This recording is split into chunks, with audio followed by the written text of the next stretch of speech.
Hello everyone, welcome to true IAS and PCS. इस discussion में हम लोग बात करेंगे आर्टिकल 21 के बारे में। आर्टिकल 20 तक हमने प्रीवियस लेक्चर में देख लिया था। अब बात करते हैं आर्टिकल 21। आर्टिकल 21 का टेक्स्ट कुछ इस प्रकार से है: protection of life and personal liberty. Article 21 ये डिक्लेयर करता है कि किसी भी पर्सन को डिप्राइव ना करा जाए अपनी ज़िंदगी के लिए या फिर उससे मिलने वाली पर्सनल लिबर्टी के लिए, एक्सेप्ट कि अगर किसी लॉ में कभी कभार अगर ऐसा कुछ लिख दिया गया हो या कोई कानून किसी एक रीजन में प्रेवलेंट हो। अब पर्सनल लिबर्टी है जैसे जैद कि किसी को कहीं जाना है, कुछ भी करना है, लेकिन वहाँ पर इमरजेंसी लगी हुई है या फिर आर्मी रूल चल रहा है या फिर धारा 144 लगी हुई है, तब तो उस केस में तो रोका जा सकता है ना, फिर है ना। और अगर वहाँ पर कोई गंभीर परिस्थिति है शाइनी, और वहाँ पर डिक्लेरेशन हो चुकी है उस टाउन के मेयर के द्वारा या फिर गवर्नर के द्वारा या फिर कलेक्टर के द्वारा कि शाम को 6 बजे के बाद कोई भी घर से बाहर ना निकले, उसको संदिग्ध माना जाएगा और हो सकता है उसको गोली भी मार दी जाए पैर पर, फिर भी लेकिन पर्सन अगर निकले, उस केस में वो वाला केस हो सकता है। तो ये लिखा हुआ है एक्सेप्ट। ये जो एक्सेप्ट है ना, ये है इसका मतलब। इसका मतलब फिर तो आप जो अथॉरिटीज़ हैं उसकी उनके डायरेक्शंस का, उनके ऑर्डर्स का उल्लंघन कर रहे हो ना, फिर तो आप मतलब समझ रहे हो ना। मतलब काइंड ऑफ कर्फ्यू सिचुएशन अगर काफ़ी ज़्यादा गंभीर है, कहीं कर्फ्यू लगा हुआ है, वहाँ पर ऑलरेडी डिक्लेरेशन हो गई है कि इतने से इतने बजे के बाद नहीं निकलना है, और उसके बाद भी आप आर्ग्यू करो और उसमें ये बोल दिया गया कि पैर पे गोली मारी जा सकती है, फिर this is a sensitive zone, red zone है ये। इस एरिया में आतंकवादी घुस आए हैं या फिर रेड अलर्ट जारी है किसी भी चीज़ का, तब तो फिर आप इसको लेकर नहीं कह सकते ना। चलो एक सेकेंड, हाँ बताओ बताओ।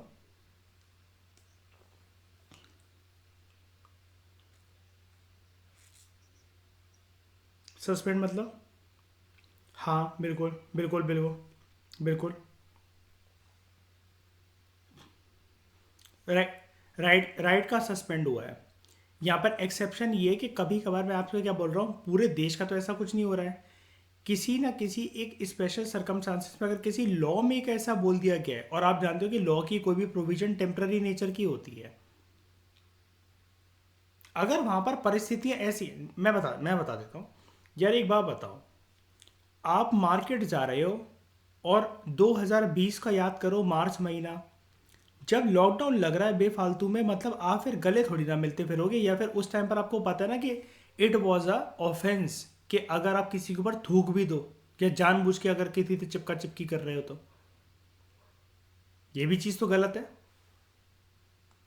और अब एक कानून ये बोल दिया गया है कि इतने से इतने बजे के बीच में कोई भी बाहर ना निकले। ऐसा बताओ, हमने कोविड में जैद देखा है कि नहीं देखा है? बताओ ये वाली चीज़ कि इतने से इतने बजे कोई बाहर ना निकले। अब क्या उसको हम ये लेकर बोल सकते हैं कि मतलब हमारी लाइफ से हमें डिप्राइव कैसे करा जा रहा है, या हमारी पर्सनल लिबर्टी से हमें डिप्राइव कैसे करा जा रहा है? यहाँ पर आपकी लाइफ और आपकी लिबर्टी क्या दूसरों की लाइफ और दूसरों की लिबर्टी के ऊपर खतरा नहीं बन सकती है? आपकी हरकत कोई भी, बताओ। घरों में जो शाइनी कोविड कोई आ रहा था, तो कोई ना कोई घर का मेंबर जो बाहर जा रहा था वही तो लेकर आ रहा था। और जो कानून जो ये आया, क्या ये लार्जर पब्लिक इंटरेस्ट में नहीं लाया गया? तो कोई भी जो फंडामेंटल राइट है शाइनी, ये तो थंब रूल तो मैंने चैप्टर में ही बता दिया था, कोई भी फंडामेंटल राइट टोटलिटी में, टोटो में एग्जिस्ट नहीं करता है, किंतु परंतु छोटे छोटे सब में है।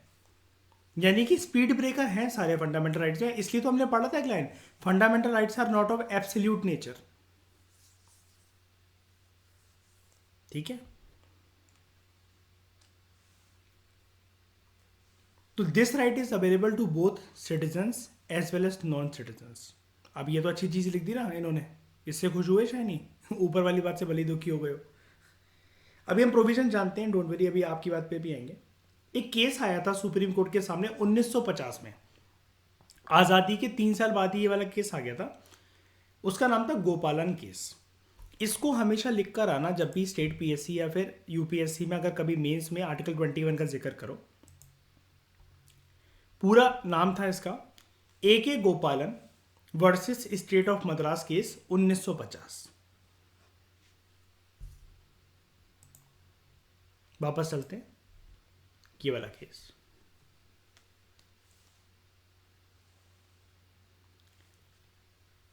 सुप्रीम कोर्ट ने यहां पर इस केस के अंदर बड़ी ही नैरो इंटरप्रिटेशन दी थी आर्टिकल 21 की। उस जमाने में सुप्रीम कोर्ट ने बोला जो प्रोटेक्शन मिलती है ना आर्टिकल 21 के अंतर्गत, this is available only against arbitrary executive action. यानी कि एग्जीक्यूटिव एक्शन क्या होता है? सरकारी एक्शन। लेकिन कोई भी लेजिस्लेटिव एक्शन, अगर कोई कानूनी प्रक्रिया से अगर कोई बंदिशें लगाई जाती हैं, भले ही वो आर्बिट्रेरी मैनर में वो कानून पास करा गया और उसकी जो टोन हो वो काफ़ी हार्श हो, जो कि सिटीजन के इस राइट को जो कि गिवन है उनको आर्टिकल 21 के अंदर, वो लेजिस्लेटिव एक्शन का मतलब क्या होता है? लॉ। ठीक है, या फिर जिसको हम लोग ये भी कहते हैं स्टैच्यूट। सही है। ये छीन ले अगर, तो उससे कोई आपको प्रोटेक्शन नहीं मिलेगी। सुप्रीम कोर्ट ने ये दिया। मतलब अब सुप्रीम कोर्ट यहां पर 1950 के अंदर थोड़ा सा नैरो माइंडेड लेकर चल रहा है आर्टिकल 21 को। अभी समझ नहीं पा रहा है कि कितना बड़ा पावरफुल वेपन है ये। दिस मीन्स डैट उस जमाने के कंटेक्स्ट में हम बात कर रहे हैं पहले। इसका मतलब ये था जब सुप्रीम कोर्ट ने ऐसा बोला ना, तो नेशन स्टेट वो डिप्राइव कर सकता था एक इंडिविजुअल के right to life and personal liberty को ऑफ अ पर्सन, एक किसी भी कानून के बेसिस पर। यानी कि अगर सरकार को जनता को उनके अधिकारों से वंचित करना है, specially right to life and personal liberty से। अब ये right to life and personal liberty क्या मतलब? आपको किसी भी एक सेंसिटिव एरिया में या एक सेंसिटिव जोन में गोली भी मारी जा सकती है, और आपको बिना वारंट दिए या फिर बिना रीजन दिए अरेस्ट भी करा जा सकता है। यही तो बात हुआ ना, यही तो मतलब हुआ ना फिर इसका right to life and personal liberty का उल्लंघन होना। आपको अगर पुलिस एकदम से कभी भी उठाकर ले जाए बिना किसी भी बात के या कुछ भी करके, तो फिर इसका मतलब आप पर्सनल लिबर्टी तो है ही नहीं है उधर उस जगह पर। और ये चीज करी गई, this is because of the expression of procedure established by law. Article 21 के अंदर जो चीज लिखी हुई थी कि आर्टिकल 21 के अंदर right to life and personal liberty काम करेगा based on the procedure established by law. अब based on the procedure established by law, शायनी ये तो खतरनाक चीज नहीं हो गई जैद? बताना जरा। लॉ की तो टोन फिर जैद कुछ भी बना दो फिर तो यानी कि वो तो फिर लॉ तो एक प्रॉपर प्रोसीजर से ही आता है। पहले बिल होगा, फिर वो एक्ट बनेगा साइन करते हुए। तो लॉ का तो लैंग्वेज जैसे चेंज करोगे, इसका मतलब हम ये नहीं कह सकते शायनी कि लॉ की लैंग्वेज अगर सरकार अपने हिसाब से मोल्ड करती जाए, तो जनता के ये जो आर्टिकल 21 के अंतर्गत ये जो दो अधिकार हैं, right to life and personal liberty, ये तो फिर बहुत ही ज़्यादा खतरे में आ सकते हैं। यानी कि ये तो जैसे हम कहते हैं ना, ये चीज़ राम भरोसे भगवान भरोसे चल रही है, तो यानी कि right to life and right to personal liberty तो फिर सरकार भरोसे चल रहे हैं। यानी कि सरकार तो फिर ये भी कर सकती है शायनी कि किसी को फिर जनता को विरोध प्रदर्शन पे ना उतरने दे। कल को वो कानून में ये लिख दे कि जो भी विरोध प्रदर्शन में बैनर होर्डिंग्स वगैरह लेकर या धरना प्रदर्शन पर आया उसको गोली मार दी जाएगी या बुलडोजर चला दिया जाएगा उसके ऊपर। बताओ। तो ये तो फिर इसका मतलब फिर पर्सनल तरीके से अपनी लिबर्टी को एक्सप्रेस करना या फिर राइट टू लाइफ होना कि यार आपको एकदम से कोई थ्रेटन नहीं कर सकता, आपको कोई गोली नहीं मार सकता, या फिर आपको बिना रीजन दी कोई अरेस्ट नहीं कर सकता, ये तो सारे के सारे छीने जा सकते हैं फिर तो एक स्टैच्यूट या फिर एक लॉ की मदद से। बताओ, है कि नहीं ऐसा? यानी कि सुप्रीम कोर्ट ने इसको पहचानने में उस जमाने में थोड़ी सी गलती करी कि नहीं करी? बताओ, करी ना? तो मुझे भी बताओ, जैसे हम जानते हैं कि आज के टाइम में अभी अभी जब पैराग्राफ आगे बढ़ने वाला है और साल 2022 में ये चीज़ ऐसी नहीं है। मैं आपसे ये जानना चाहता हूँ, टॉपिक से अलग हटकर एक बात ये करना चाहता हूँ। मुझे दोस्तों आप लोग ये बताइए, सुप्रीम कोर्ट की कोई भी पुरानी बात जो वो वर्डिक्ट दे चुका हो, ये वाली बात चेंज कैसे हो जाती है? Very good. सुप्रीम कोर्ट की एक बेंच बैठे जिसको हम लोग ज्यादा ये बोलते हैं कि लार्जर बेंच बैठे, as compare to previous bench जिसने वो जजमेंट दी थी। और सुप्रीम कोर्ट उन केसेस में ये बोल देता है कि हमसे, मतलब वो ये नहीं कहता कि इस फलाने जज से या इस फलाने जज की बेंच से गलती हो गई थी, वो कहता है हमसे गलती हो गई थी। और उस जमाने के वो ये भी कहता है सौगंधा शाइनी के सरकमस्टांसिस कुछ और प्रिवेल कर रहे थे, आज लेकिन कुछ और है, तो हम ऐसा बोल रहे हैं। आज तक लार्जेस्ट बेंच कौन से केस में बैठी है सुप्रीम कोर्ट की?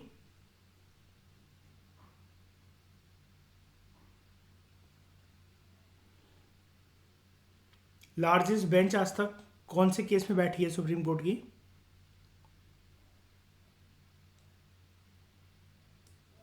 किसी को नहीं पता?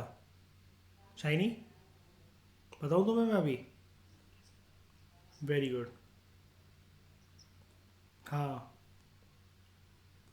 केसवरंदा भारती केस में बैठी है। याद रखना है शाइनी, ये हर स्टेट पीएससी का क्वेश्चन है, हर ऑल्टरनेटिव ईयर का ये।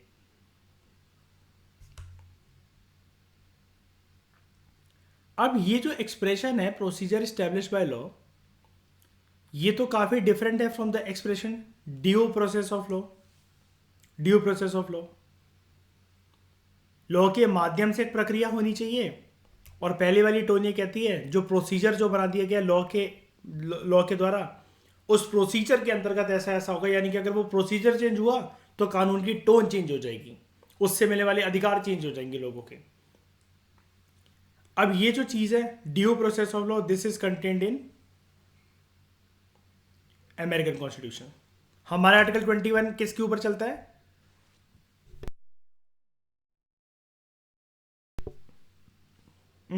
अरे अमेरिकन कॉन्स्टिट्यूशन नहीं, procedure establish by law, British constitution का ये वाला चीज, ये चीज अमेरिका में दे रखी है।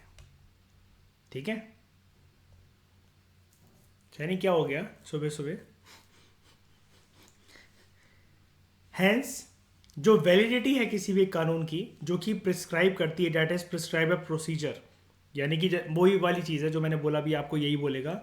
यानी कि अगर कानून को बनाने के बाद या बनाते हुए उस कानून की जो टोन होगी, जैसी लैंग्वेज होगी उसकी, वही उसका प्रोसीजर होगा, और उसी प्रोसीजर के अंतर्गत सिटीजन्स को ट्रीट करा जाएगा। राइट? तो यानी कि लॉ की जो एक वैलिडिटी होगी, वो लॉ की वैलिडिटी में वैलिडनेस इस वजह से होगी क्योंकि वहां पर एक प्रोसीजर प्रिस्क्राइब कर रखा होगा, जिसको फिर इसका मतलब ये भी है कि किसी ग्राउंड पे क्वेश्चन भी नहीं करा जा सकता है कि लॉ अनरीजनेबल है, अनफेयर है या अनजस्ट है।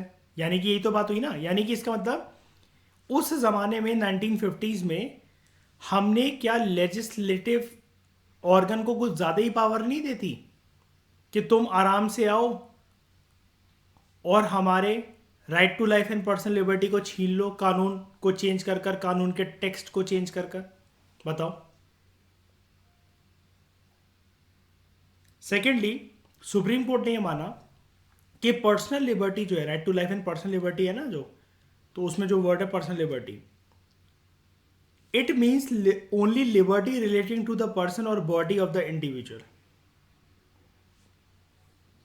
यानी कि मतलब एक लिबर्टी जो कि रिलेट है किसी एक मर्द से, औरत से, किसी भी एक ह्यूमन बॉडी से, या उससे रिलेटेड कोई भी चीज़ है, मतलब आपके शरीर से रिलेटेड, आपसे रिलेटेड। लेकिन जब कुछ साल आगे बीते, लगभग 28 साल, 28 सालों के बाद सुप्रीम कोर्ट के सामने केस आता है 1978 में, मेनका गांधी केस। पूरा केस का नाम था Maneka Gandhi versus union of India, 1978 case. इस केस में क्या हुआ? सुप्रीम कोर्ट ने अपनी जजमेंट को ओवररूल कर दिया, जो कि उन्होंने ए K Gopalan versus State of Madras case में दी थी। उस टाइम पर नैरो इंटरप्रिटेशन थी। अब ये जो वर्ड है ना दोस्तों, मुझे ये बताओ सौगंधा, ये ओवररूल कैसे होता है किसी भी जजमेंट का? How a particular judgement of the Supreme Court is being overruled?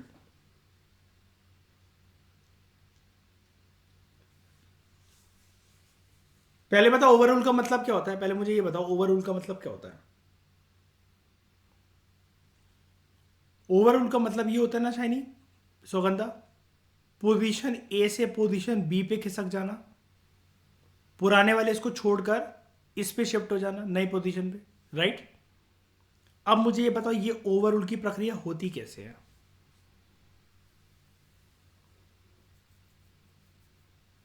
ये ओवरऑल की प्रक्रिया दोस्तों ऐसी होती है, अभी मैंने बताया ना शाइनी, जैद कैसे होगी, लार्जर बेंच को बैठना पड़ेगा इस बारी।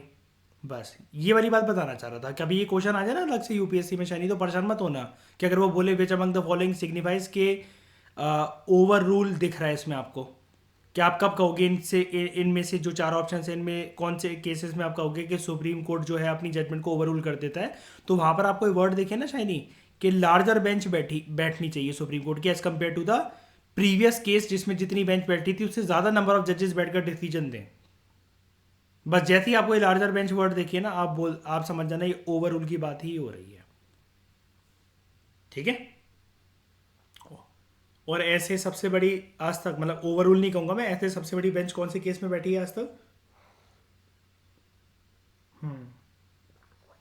जैद केशवानंदा भारती केस ही था, कर को तुम ट्रिपल तलाक लिख कर आ जाओ वरना, ठीक है। सेंटी नहीं होना जैद कहीं पर भी, ठीक है। कोई टेंशन नहीं जैद, मतलब देखो क्या होता है, ट्रिपल तलाक से क्या दिक्कत है जैद तुम्हें, जितनी प्यार करती होंगी वो तो वैसे भी आकर रह लेंगी नहीं। हाँ, तो इन गोपालन case by taking a wide interpretation of the article 21 की इसमें सुप्रीम कोर्ट ने वाइड इंटरप्रिटेशन ली। अब आप आराम से शांत दिमाग से सुनना कि अब जो सुप्रीम कोर्ट का जो डिसीजन होगा और जो जो सुप्रीम कोर्ट बातें बोलेगा ये आपको पता होना चाहिए। अब ये क्यों पता होना चाहिए, हम लोग अभी आने वाले समय में जिस जिस एग्जामिनेशन में मेंस को फेस करेंगे ना, तो आप इंटरव्यू या मेंस में लिखने के लिए इस चीज़ में रेडी रहना शाइनी। डायरेक्ट क्वेश्चन आ सकता है कि आर्टिकल 21 की इंटरप्रिटेशन कैसे चेंज हुई from Maneka Gandhi case to Gopalan case, ये क्वेश्चन आ सकता है पूरा। अगर चाहो तो इसको लिख लो अभी कहीं, या जब रिकॉर्डिंग आप लोग देखो आप में से कोई भी, तो इसको लिख लेना कि सुप्रीम कोर्ट की position Maneka Gandhi case, sorry, Gopalan case से गोपालन केस से होते हुए मेनका गांधी केस तक आते हुए कैसे बदली with regard to interpretation of article 21। उसमें आपको इन दोनों केसेस की फुल फॉर्म पता होनी चाहिए। गोपालन, A K Gopalan versus State of Madras case 1950 and Maneka Gandhi versus union of India case 1978, ठीक है। उसके बाद आपको यह पता होना चाहिए कि आप ये लिखोगे अपने आंसर में, मैं पहले ही बता दे रहा हूं, गोपालन केस में आप ये वर्ड कभी भी मत भूलना कि सुप्रीम कोर्ट ने नैरो इंटरप्रिटेशन दी थी। नैरो इंटरप्रिटेशन क्यों दी थी, इसको एक लाइन में जस्टिफाई करना कि सुप्रीम कोर्ट ने इस चीज को कुछ ज्यादा ही दिल से लगा लिया था, ज्यादा ही सेंटी हो गए थे सुप्रीम कोर्ट भाई साहब। प्रोसीजर स्टैब्लिश बाय लॉ, कि लॉ की जैसे जो टोन होगी उसके अकॉर्डिंग तो फिर ऐसा कुछ भी छेड़ाछाड़ी करी जा सकती है आर्टिकल 21 के साथ। लेकिन अब जानने वाली प्रक्रिया ये है मेनका गांधी केस के बाद हुआ क्या, अब हम उसको जानते हैं। जैसे होता है ना, आपको आपने एक दिक्कत देखी होगी, पेपर्स तो आप लोग सब देखते ही होंगे, चाहे 15 नंबर के 250 वर्ड्स के क्वेश्चन जो आए या 10 नंबर के जो 150 वर्ड्स के क्वेश्चन आए, हमारे पास ऐसे इन क्वेश्चंस में कंटेंट बहुत ज़्यादा होता है और इन क्वेश्चंस में कंटेंट कम होता है। लेकिन दोस्तों यही तो बात है ना, पेज भरने का पेपर नहीं है ये। यहाँ पर शॉर्ट में अगर आप कुछ भी लिख सकते हो ना सारी बातें कर कर, तो वो बेस्ट एक आंसर राइटिंग प्रैक्टिस होती है। और पॉलिटी का पेपर लोगों का इसलिए जीएस पेपर 2 जनरली इसलिए खत्म नहीं हो पाता क्योंकि एक तो उनको सोचने में बहुत टाइम लगता है। ये होमवर्क पहले से ही करके जाओ। अब जैसे मैंने आपको एक क्वेश्चन बता दिया, अगर आपने ये लिख लिया, प्रैक्टिस कर लिया, ये आए चाहे ना आए, लेकिन अगर आया तो टाइम तो बच जाएगा कम से कम आपका। आप ये भी तो बना सकते हो शायनी, डिफरेंशिएशन के टेबल बनाओ, यहाँ पर गोपालन समझा दो, यहाँ पर मेनका गांधी के समझा दो, लास्ट में अपनी कंक्लूजन दे दो, ऊपर एक इंट्रोडक्शन ले दो, हो गया, ये 2 पेज में आंसर खत्म। कि कैसे ये नैरो इंटरप्रिटेशन का था और कैसे ये वाइडर इंटरप्रिटेशन का था। नहीं है, ठीक है, बताना जरा। लेकिन बस हमें ठोस चीज़ें पता होनी चाहिए, क्योंकि सौगंधा होता क्या है प्रतिष्ठा, आप पेपर 2 में पॉलिटी के सब्जेक्ट में और इकोनॉमिक्स के सब्जेक्ट में ना, और इन्वायरमेंट में हालांकि जीएस पेपर 3 में तो लोग लिख ही नहीं पाते आंसर, आप अपने मन से कुछ नहीं लिख सकते कि अकॉर्डिंग टू मी, या फिर आपको जो लगे आप कुछ और ले जाओ उसका एंकर, उसके मार्क्स ना अदर क्वेश्चंस में कटना स्टार्ट हो जाते हैं अगर आपने अपने मन से मनगढ़ंत चीज़ें लिख दी तो। क्योंकि Saugandha, the way the constitutional things are working, they are working in a एक particular way, particular direction. You cannot give your own analysis in that. You have to give analysis based on the constitutional text. समझ रहे हो, दोनों चीज में difference है. ये ऐसे राइटिंग थोड़ी ना है कि आर्टिकल 21 को अपने अकॉर्डिंग समझाओ. कभी ऐसा हो सकता है शाइनी कि अपने अकॉर्डिंग समझाओ? शाइनी कहेगी खोल दो बांग्लादेश के बॉर्डर, ये मेरे लिए आर्टिकल 21 है. तो देखते हैं. अब यहां पर एक वर्ड पे ध्यान दीजिए आप लोग, वाइडर इंटरप्रिटेशन. ये पहले हमने क्या पढ़ा ऊपर, नैरो इंटरप्रिटेशन. ये देख रहे हो मैंने जो मार्क कर रखा है ब्लू कलर से, ये नैरो इंटरप्रिटेशन. अब देखने को मिलेगी हमें वाइडर इंटरप्रिटेशन. प्लीज इन दो वर्ड्स को जरूर यूज कर कर आना, इनको भूलना मत. अब इस वाइडर इंटरप्रिटेशन के एंगल को पहचानते हैं. मैं 1 मिनट के लिए अगल बगल में जो भी ये लिखा हुआ है इसको मिटाता हूँ ताकि पेज आपको क्लीन दिखे, और फोकस हमारा सिर्फ ये रहेगा मेनका गांधी केस के बाद अब सुप्रीम कोर्ट की इंटरप्रिटेशन जो थी वो क्या है आर्टिकल 21 को लेकर. वाइडर इंटरप्रिटेशन ये क्या है समझते हैं. चलो, supreme court ruled that right to life और पर्सनल लिबर्टी एक पर्सन का ना it can be deprived by a law, करा जा सकता है, डिप्राइव वंचित करा जा सकता है. लेकिन अब शाइनी हमारी वाली बात तो रिजॉल्व हो ही नहीं पाई यहाँ पर, कि हम तो यही पढ़ते हैं ना 2021 तो किसी भी सिचुएशन के अंदर नहीं छीना जा सकता, स्पेशली 21.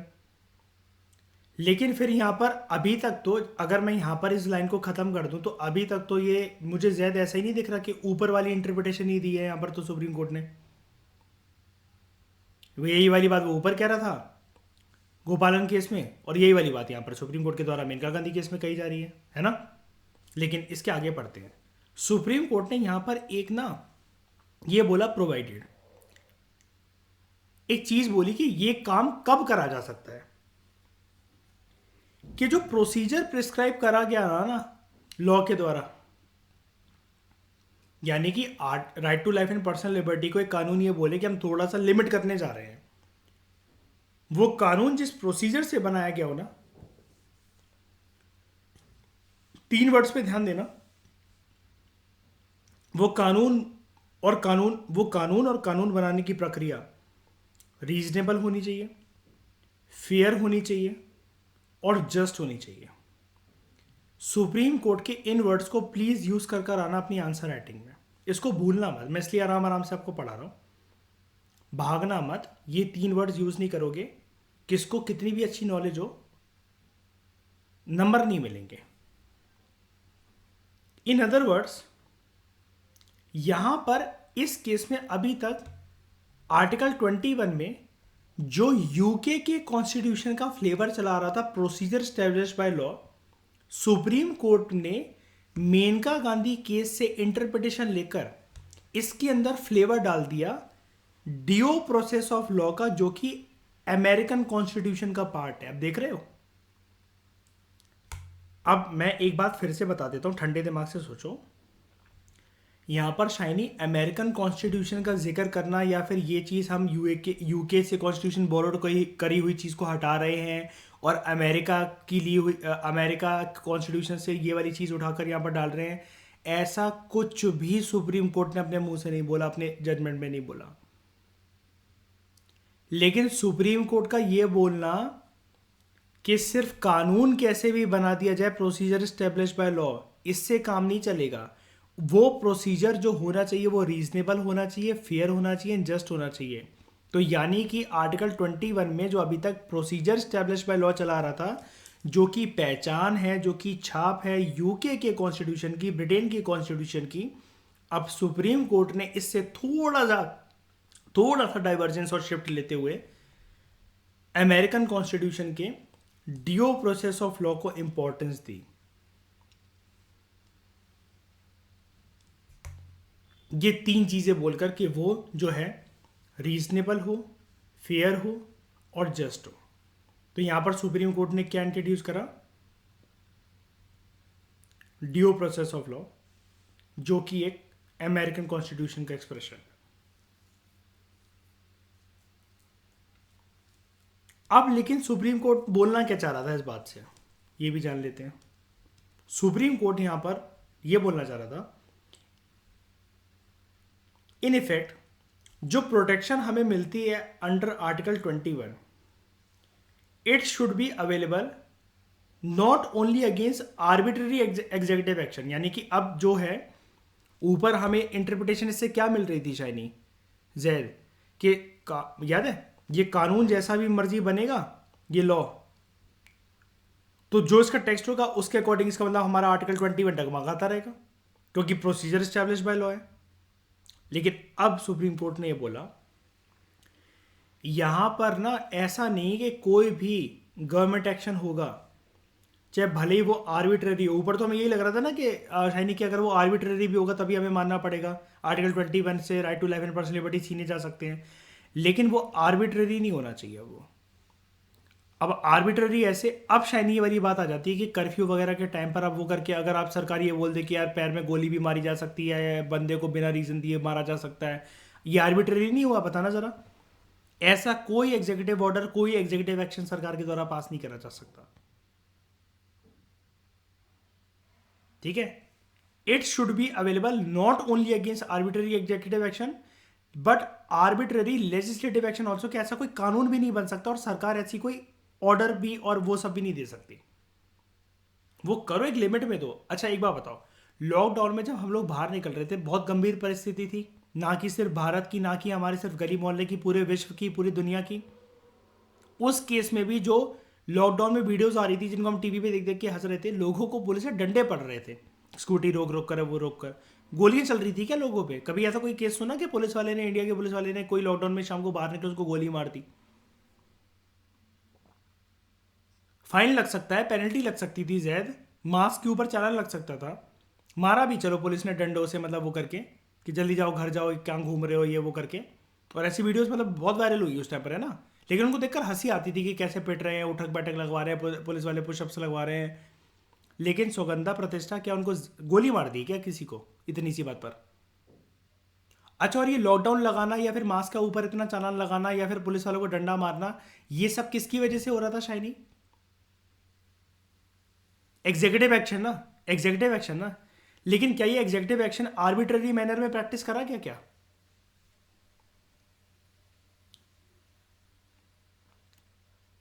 लेकिन कुछ कुछ अरेबियन कंट्रीज ऐसी थी कि उन्होंने किसी किसी गली मोहल्ले में जब लोग नहीं मान रहे थे ना, उन्होंने शेर छोड़ दिए थे, पता है, टाइगर छोड़ दिए थे।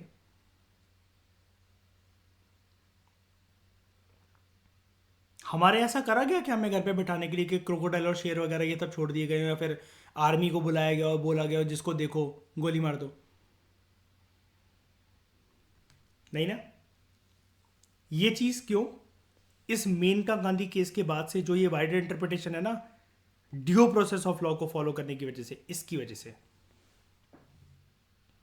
फर्दर कोर्ट ने ये माना राइट टू लाइफ जिस तरीके से आर्टिकल 21 के अंदर दे रखा है,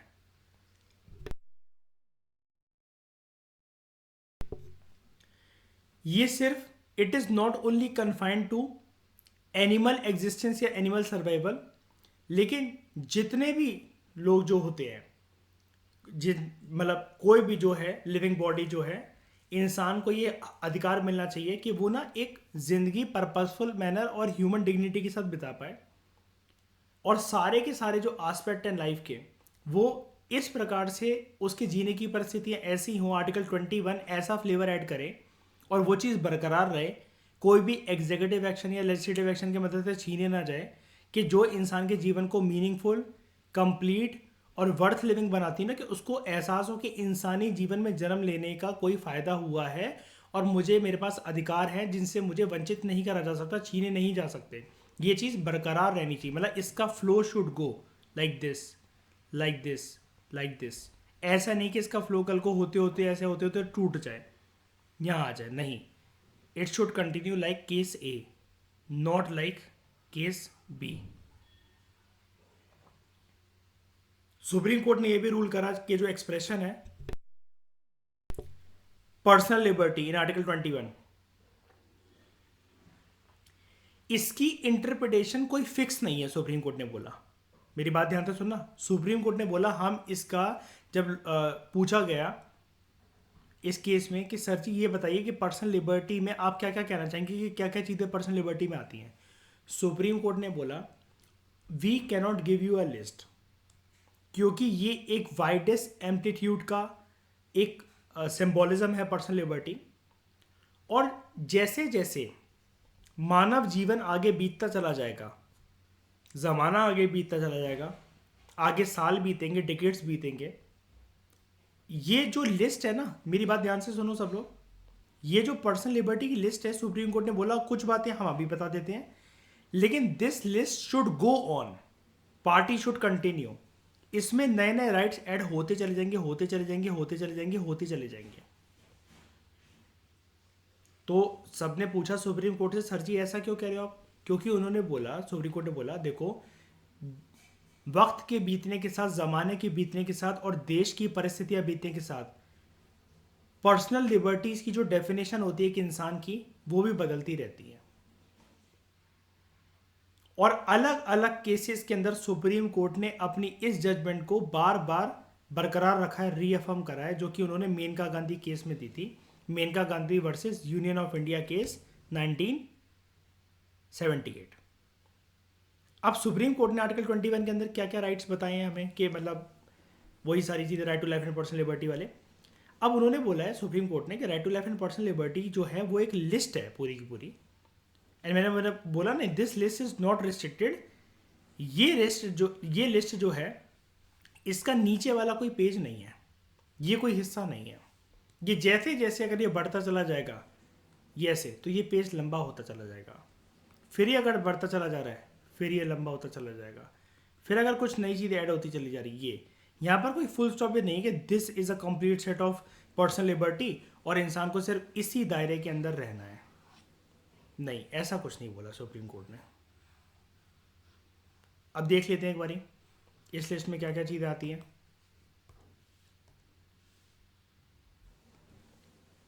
right to live with human dignity. अब मुझे एक बात बताओ, अगर इसकी इंटरप्रिटेशन पे हम लोग आए, right to live with human dignity, क्या अच्छा लगेगा कि आपने कोई भी गलती नहीं कर रखी और आप लोगों को मतलब कोई पुलिस उठाकर ले जाए, या फिर कोई पुलिस वाला थप्पड़ मारने लगे या कुछ भी करने लगे? बताओ, ये आपकी डिग्निटी के अगेंस्ट है ना। झेप तो जाओगी, शर्म तो आई जाती है, सबके सामने एक और तो लगेगा ही लगेगा। ऐसी किसी चीज़ों से बचना भी ह्यूमन डिग्निटी के दायरे के अंदर है। डिसेंट एनवायरनमेंट में रहना, इंक्लूडिंग पॉल्यूशन फ्री वाटर और एयर आपको देखने को मिले, and protection against hazardous industries. इसलिए जब भी कोई जनता विरोध प्रदर्शन पर उतरती है कि इस नाले को साफ करो, इस नहर को साफ करो, या फिर इस इंडस्ट्री को बंद करवाओ, तो ये चीज़ बहुत ज़्यादा कोर्ट के द्वारा संज्ञान में ली जाती है। कोर्ट इसके ऊपर बहुत ज़्यादा फोकस करता है, इग्नोर नहीं करता है ऐसे किसी भी पटिशन को। और आपको पता है ना कि अब तो सिटीजन्स के बाद बहुत एक पावरफुल इंस्ट्रूमेंट है जिसमें वो कोर्ट में अपनी बल्क में अपनी सारी बातें रखवा सकते हैं, PIL, पब्लिक इंटरेस्ट लिटिगेशन, है ना। उसके बाद right to livelihood, right to privacy, right to shelter, right to health, right to free education up to 14 years of age. हम इसको पढ़ेंगे, अगला ही राइट है हमारा ये, right to education 21A। Right to free legal aid, right against solitary confinement, आपको कोई मतलब बांध कर नहीं रख सकता किसी कमरे में वगैरह बंद करके, राइट टू स्पीडी ट्रायल, कि केस आपका लटक गया, पता चला आप मर गए, शमशान घाट पहुंच गए, उसके बाद तक केस चल रहा है। Right against hand coughing. अब आपने कोई एक चीज़, जैसे मतलब मान लो कि आपने रेड लाइट जंप कर दी, अब शाइनी की बात हथकड़ियाँ बांध के थोड़ी ना ले जाएगी पुलिस आपको साइड में खड़ा करके कि तुम लोग इस बेटा पेड़ से बंधे रहो जब तक पापा नहीं आते तुम्हारे। वो अलग बात है शाइनी कि आप कुछ बहुत गंभीर केस कर दो। Right against inhuman treatment, right against delayed execution, right to travel abroad, right against bonded labour बंधुआ मजदूरी, राइट अगेंस्ट कस्टोडियल हैरेसमेंट कि कस्टडी में लेकर किसी से ये बोल रहे हैं शकीरा शकीरा डांस करो, मुन्नी बदनाम हुई पे नाचो टेबल पे खड़े होकर।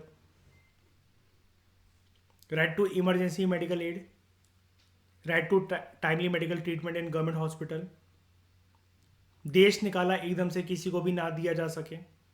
Right not to be driven out of a state का मतलब ये होता है कि मतलब ये भी कि मतलब देश निकाला ना देना, या फिर अगर इसके दो मीनिंग निकलते हैं कि अगर किसी की ज़िंदगी पर जैसे खतरा है या कुछ भी मतलब वो है तो उसको मतलब बाहर भी ना जाने दिया जा सके, ठीक है, या फिर अगर उसका कुछ केस चल रहा है तो right not to be driven out of a state, या फिर बाहर ना निकाला जाए, इसका वैसे मीनिंग यही होता है। Right to fair trial, prisoners के भी कुछ राइट्स होते हैं जिनको उनको कंडीशन मिलनी चाहिए, necessities of life. Right of women to be treated with decency and dignity, use this point in, याद है सुगंधा जो मैं औरतों का चिट्ठा बनाने को कहता हूँ उसमें। राइट अगेंस्ट पब्लिक हैंगिंग, अब ये जो सजाए मौत है, अब ये चीज़ अगर दिखानी है तो एक बात बताओ, ये कोई सऊदी अरेबिया जैसी कंट्री थोड़ी ना है कि मास एग्जीक्यूशन होगा, पब्लिक एग्जीक्यूशन होगा। बताओ शाइनी कि जनता में खौफ पिलाने के लिए खंबे पे टांग कर उसको क्या कहते हैं हैंग करा जा रहा है कि देखो अगर तुम लोगों ने ये सब काम करा तो ये भी तुम्हारा हशर होगा, तो ये तो टॉर्चर हुआ ना, पब्लिक हैंगिंग नहीं। Right to road in hilly areas, पहाड़ी लोगों का भी ख्याल रखना है। Right to information, right to reputation, right of appeal from a judgment of conviction. आपको पता है ना कि मतलब कभी कभार आप सुप्रीम कोर्ट की जजमेंट में भी कई लोग ये बोलते हैं कि आप उसके अगेंस्ट नहीं जा सकते, लेकिन आपने एक नाम सुना होगा रिव्यू पिटीशन का, कि एक बार प्लीज ज़रा आप अपनी जजमेंट को दोबारा रिव्यू कर लेंगे ज़रा, है ना। Right to family pension, right to social economic justice empowerment, right against bar fetters, right to appropriate life insurance policy, right to sleep, right to freedom from noise pollution, right to sustainable development, right to opportunity. और भी rights आते हैं इसके ambit के अंदर, लेकिन बस ये कि एक हमें एक कहीं तो फुल स्टॉप लगाना ही होता है, तो ये सारी चीज़ें हैं। अब मैं आपको एक बात बताता हूँ, क्या आपको ये 35 के 35 लर्न होने चाहिए? मैं कहता हूँ मैंने आज तक कभी लर्न नहीं करे, ना ही मेरा कभी कोई क्वेश्चन गलत होता है इसके ऊपर। कैसे? देखो, जब भी आपको कोई पूछे कि इनमें से क्या चीज़ आर्टिकल 21 का पार्ट है, अब आपको 35 लर्न आ नहीं रहे, out of the entire vast ocean of syllabus, इतने सारे सब्जेक्ट्स हैं, इतनी सारी बुक्स हैं, अब ये 35 को लर्न करके भी जाओगे तो ज़रूरी थोड़ी ना कि आपको कोई याद रह जाएंगे। आपको जो राइट टू या राइट अगेंस्ट जो भी लिख कर आएगा, मान लो 5 ऑप्शन 7 ऑप्शन जो भी ऑप्शन लिख कर आ रहे हैं वहाँ पे, आप इतना तो पहचान पाओगे ना इनमें से क्या क्या चीज़ें अच्छी हैं। अब शाइनी उसमें ये लिखा right to promote terrorist activities, तो अब ये लॉजिकल लगेगा ना उतना बैठ के, यार ये चीज़ का सुनने में ठीक लग रही है जर्नली। लेकिन जब भी ये क्वेश्चन आता है राइट, कौन कौन से इनमें से आर्टिकल 21 की एम्बेड के अंदर ये कौन कौन से राइट्स हैं जो कि कवर होते हैं, जब भी ये क्वेश्चन आता है उसमें जनरली अगर सारे राइट्स की टोन अगर आपको ठीक लग रही है, और मैं बता रहा हूँ कभी कभार ना इन 35 के अलावा भी आ सकते हैं कुछ कुछ राइट्स उसमें। अब आप ये सोचो कि नहीं नहीं यार ये तो लक्ष्मीकांत में दे ही नहीं रखा था, ये तो होने ही नहीं चाहिए। मैं फिर से रिपीट कर रहा हूँ, इन 35 के अलावा भी और सारे राइट्स होते हैं under article 21 right to life and personal liberty की डेफिनेशन के अंतर्गत। आपको बस उसकी टोन पहचाननी है। अब यहाँ पर ये लिखा हुआ हो शाइनी के किसी बंधुआ मजदूरी करवाओ, नौकरी करवाओ, ज़बरदस्ती मारो पीटो, कुछ भी नेगेटिव टोन अगर हो ना उसको एलिमिनेट करो। लेकिन जनरली आर्टिकल 21 के अंदर अगर आपसे वो कुछ पूछे, इसका 99.99% केसेस में answer all of the above भी होता है और होना भी चाहिए। जितने उधर अच्छे अच्छे राइट्स दे रखे होंगे ना, जो कि आपने सुन भी नहीं रखे हो, लेकिन उनकी टोन आपको लग रहा है हाँ ठीक है, इसमें क्या गलती क्या हो रही है, उनकी टोन अगर आपको ठीक लग रही है उसको मार्क कर दो करेक्ट, आंख बंद करके मार्क कर दो करेक्ट। मेरी पर्सनल गारंटी कि वो ठीक होगा हमेशा, क्योंकि मैंने बोला ना this list is unending. Shiny ये कोई लिस्ट थोड़ी ना, ये 35 की लिस्ट दी है सुप्रीम कोर्ट ने हमारे सामने, कहीं रखी है इस लिस्ट को, नहीं ना। और मैं ये क्यों बोल रहा हूँ, क्योंकि सौगंधा अब ये जब ये जो पब्लिश हुई थी वो कि 18-19 के टाइम पर पब्लिश हुई थी, 2019-20 के आसपास जो भी है, तब से लेकर और भी चीज़ें तो ऐड हो गई होंगी। लेकिन हमको एक बार बताओ, हिंदू न्यूज़पेपर या इंडियन एक्सप्रेस से शाइनी कोई नोट थोड़ी ना बना रहे हैं इसका, तब से लेकर अभी तक क्या क्या चीज़ें ऐड होती चली जा रही हैं हर केसेस में। हम तो बुक के भरोसे ही तो हैं। उसमें हमें यहाँ पर थोड़ा सा दिमाग लगाना है, इसको कहते हैं स्मार्ट वर्क। तो ना मुझे ये पढ़ने की ज़रूरत है, मुझे बस ये जानने की ज़रूरत है कि 21 आर्टिकल जो है वो टोन अच्छी होनी चाहिए उसकी, जो कि मेरी डिग्निटी को प्रमोट करे, मुझे ये बात का रियलाइजमेंट दिलाए कि हाँ यार, इंसानी जीवन में जीने के लिए जो भी अधिकार चाहिए होते हैं वो मुझसे छीने नहीं है इस देश ने, इस देश की सरकार ने, या फिर लॉ मेकिंग प्रक्रिया ने। बताओ बताओ क्या क्वेश्चन।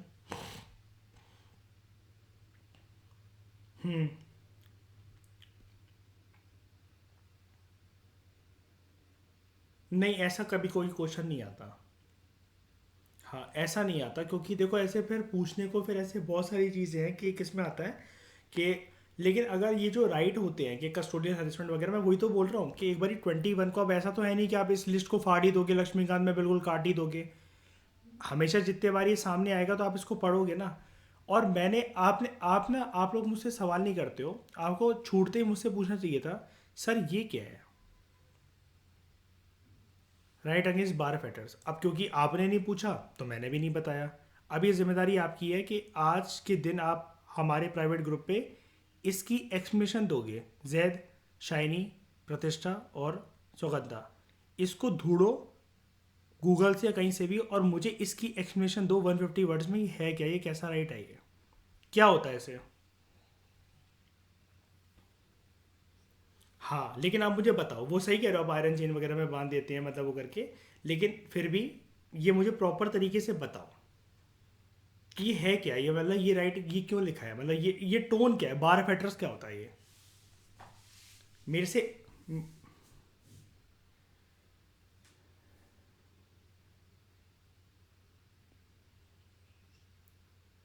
मुझे अभी नहीं जानना है, मैंने बोला ना 150 वर्ड्स में लिख कर दे भेजोगे मुझे।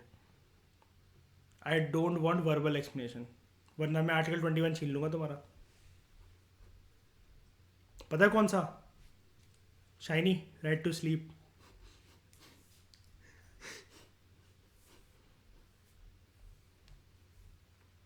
ओके, यहाँ तक समझ में आया। एक्सप्लेनेशन एक्सप्लेनेशन में कंफर्टेबल पूरी तरीके से। तो इस डिस्कशन में फिलहाल इतना ही। Thank you very much for discussion.